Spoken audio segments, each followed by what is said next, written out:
ఇంటి పైగది కిటికీలు యెరూషలేము తట్టునకు తెరవబడి ఉండగా అని ఉంది. దానియేలు వాస్తవానికి ఒక గవర్నమెంట్ ఎంప్లాయీ. రాజు యొక్క పాలనలో, రాజుగారి ఆధీనంలో, రాజుగారి కింద ఉద్యోగం చేసేవాడు. అంటే గవర్నమెంట్ ఎంప్లాయీ. గవర్నమెంట్ ఎంప్లాయీ అంటే సెంట్రల్ గవర్నమెంట్లో వచ్చే ఉద్యోగానికి వచ్చే జీతం కొద్దిగా ఉంటుందా? ఎక్కువ ఉంటుంది. సెంట్రల్ గవర్నమెంట్ జాబ్ని ఎవరైనా పోగొట్టుకోవాలని ఎవరైనా చూస్తారా?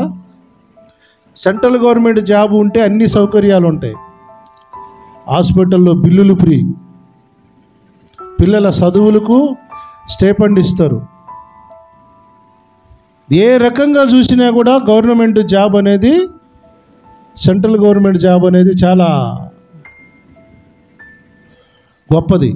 అలాంటి ఉద్యోగంలో ఉన్నాడు దానియేలు. హల్లెలూయా. ఈ శాసనం యొక్క ఉద్దేశం ఏంటో తెలుసా? ఎవరైనా సరే ఈ శాసనాన్ని అతిక్రమిస్తే వాళ్ళు ఎంతటి గనులైనా సరే వారిని తీసుకెళ్ళి సింహాల గుహలో వెయ్యాలి. అయినా దీన్ని లెక్క చేయకుండా దానియేలు రోజుకి వెళ్ళి 3 సార్లు ప్రార్థన చేసుకుంటున్నాడట. హల్లెలూయా. అంటే ఈ దానియేలు గారికి దేవుని సన్నిధిలో ప్రార్థనా జీవితమే ఇలువైనది, కానీ తన దృష్టిలో గవర్నమెంట్ ఉద్యోగము ఇలువలేనిది. అంత ఇలువైనది ఏం కాదు దానియేలు గారి దృష్టిలో. దానియేలు దేవుని సన్నిధిలో దేవునితో గడిపే దానికే పెద్ద గొప్పగా అవకాశం ఇస్తున్నాడు. ఎందుకంటే దానియేలుకు దేవుని యొక్క ఇలువేంటో తెలుసు.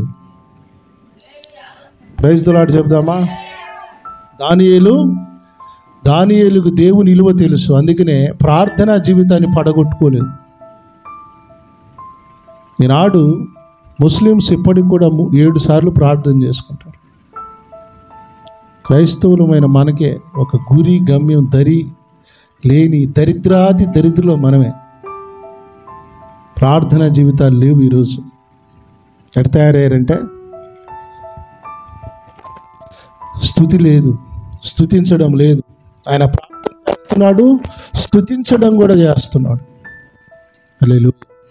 కొద్దిగా డబ్బులు వస్తే, కొద్దిగా ఉద్యోగాలలో కొంచెం ఏదన్నా బిజీగా ఉంటే అమ్మా ఇక ఆగరు, ఇక భూమి మీద నడవరు, ఇంక ఆకాశంలోనికి నడుస్తుంటారు. ఇంక కాళ్ళు నిలబడ, భూమి మీద ఉండవు. ఇక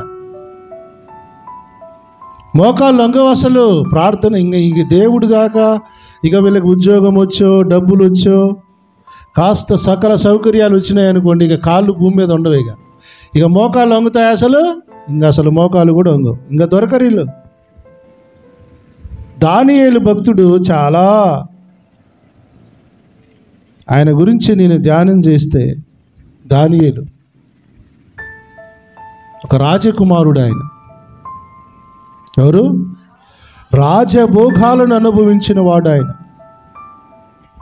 అకస్మాత్తుగా ఆ దేశం మీదకి వారి రాజ్యం మీద దండెత్తి వాళ్ళ అమ్మ నాన్నను చంపేశారు. వాళ్ళ ఆస్తిని, వాళ్ళ రాజ్యాన్ని దోసుకున్నారు. వాళ్ళ అమ్మ నాన్నను చంపారు. ఈయనను బానిసగా చేశారు. ఏ కోణంలో చూసినా దేవుడు ఈయనకు అన్యాయమే చేశాడు అనిపిస్తుంది చూస్తే.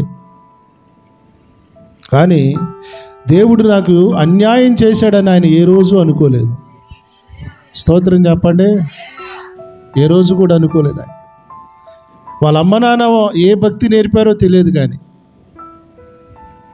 అపవిత్రమైన ఫుడ్ కూడా తెలియదు ఆయన. అపవిత్రమైన ఆహారాన్ని కూడా దగ్గరికి రాని. ఆయన ఉన్న దేశం వేరు. ఆయనను చూసే రాజులు లేరు, పాస్టర్లు లేరు, యాజకులు కూడా లేరు, ప్రవక్తలు కూడా లేరు. ఆయన ఉన్న దేశంలో ఎటువంటి తిండి తిన్నా, ఎటువంటి తిరుగుడు తిరిగినా ఆయన ఎవరు చూడిసేవారు కాదు. అయినా కూడా అపవిత్రమైన ఆహారం తినని ఆయన డైరెక్ట్గానే చెప్పేసాడు. Praise the lord. రెండోది, దానియేలును పట్టుకోవడానికి ఎన్ని విధాలుగా ప్రయత్నం చేసినా దొరకడం లేదట. స్తోత్రం. దొంగలను ఈజీగా పట్టుకోవచ్చు, కానీ నీతిమంతులను పట్టుకోవడానికి లంచాలు తీసుకోరు వీళ్ళు. అక్రమ సంబంధాలు ఉండవు వీళ్ళకి, రహస్య కన్వర్సేషన్స్ ఉండవు వీళ్ళకి. స్తోత్రం చెప్పండి. వీళ్ళు ఎక్కడ దొరుకుతారు? వీళ్ళు ఎక్కడ దొరుకుతారంటే దేవుని కాడ దొరుకుతారు. భక్తి పరులను పట్టుకోవాలంటే వేసే వాళ్ళు ఎక్కడంటే ఇక్కడే. ఇంకా హల్లెలూయా. కొన్ని సంవత్సరాల క్రితం ఒక ఆయన, నేను ఒక వ్యక్తి, ఆయన క్యాడర్ గురించి నాకు అవసరం లేదు, ఆయన పాపాన్ని నేను ఖండించాను. నువ్వు చేసేది తప్పు, ఒక భార్య ఉండగా నువ్వు ఇంకొక పెళ్లి చేసుకోవడం కరెక్ట్ కాదు అని ఖండించాను. ఖండిస్తే ఆయన అన్నాడు, నువ్వేమన్నా నీతిమంతుడివా, నీ ఫోన్ లిస్ట్ కూడా తీస్తానన్నాడు.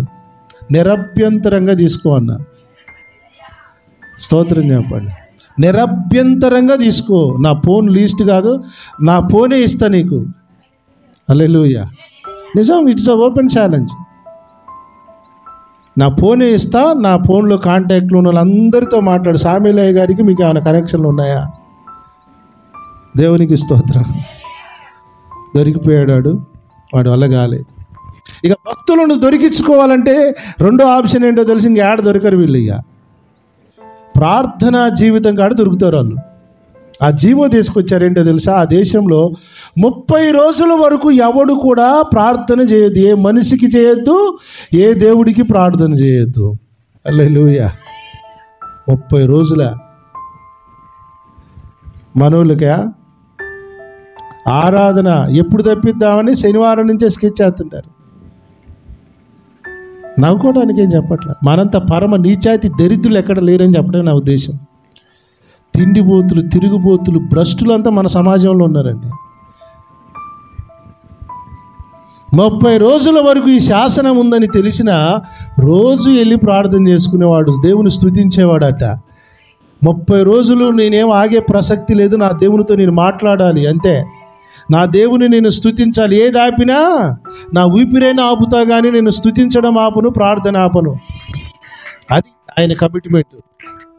ఇప్పుడు ఈ శాసనాన్ని ఉల్లంఘించాడు కనుక ఈయన ఎక్కడేశారు? సింహాల బోనుకు తీసుకుపోయి వేసి వచ్చారు.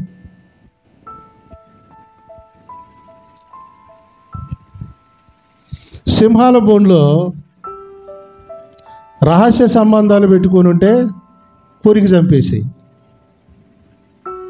లంచాలు తీసుకొని ఉంటే చంపేసి ఉండే.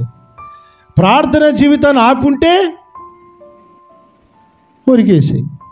స్తుతించడం ఆపుంటే, ఆరాధన చేయకుండా ఉంటే కొరికే నవిలి పిండి పిప్పి చేసాయి. కానీ ఇవేవీ లేకుండా దేవుని ప్రార్థన జీవితము, స్తుతి జీవితాన్ని కలిగిన దానియేలును టచ్ కూడా చేయలేదు. హల్లెలూయా. ఇప్పుడు సింహాల బోన్లో పడ్డ వాళ్ళందరూ సురక్షితంగా వస్తారని గ్యారంటీ లేదు ఇప్పుడు. ఎందుకో తెలుసా? ఇవి ఉండాలి, అన్నీ క్లియర్గా ఉండాలి.